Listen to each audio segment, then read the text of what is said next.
છે હું છું જગદીશ। રાજ્યમાં વધુ એક એચએમપીવીનો કેસ નોંધાયો છે। કચ્છના 59 વર્ષના વૃદ્ધનો એચએમપીવી પોઝિટિવ આવ્યો છે। એચએમપીવી પોઝિટિવ વૃદ્ધ કોઈ ટ્રાવેલ હિસ્ટ્રી તેની નથી।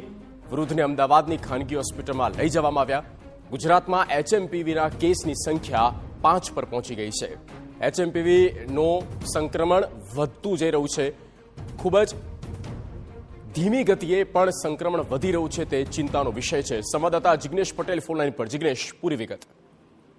જગદીશ, જે પ્રકારે અમદાવાદનો ચોથો કેસ ગણાય અને ગુજરાતનો 5મો કેસ ગણાય, એચએમપીવી વાયરસ ધીમે ધીમે કેટલીક જગ્યાઓ પર દેખાઈ રહ્યો છે અને સંક્રમણ થયેલ વ્યક્તિઓની સંખ્યામાં કેટલેક અંશે વધારો થઈ રહ્યો છે। જે આજે જે પોઝિટિવ કેસ આવ્યો છે અમદાવાદની ખાનગી હોસ્પિટલમાં, આ પોઝિટિવ કેસ નોંધાયો છે। કોઈ પણ પ્રકારની ટ્રાવેલ હિસ્ટ્રી આ વ્યક્તિની નથી।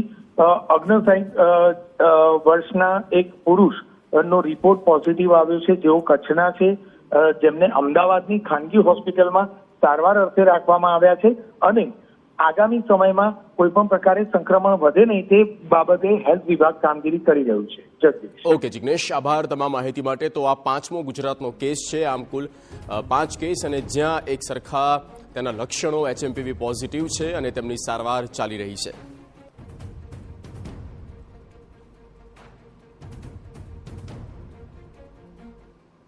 પતંગ રસિયાઓ માટે ખુશ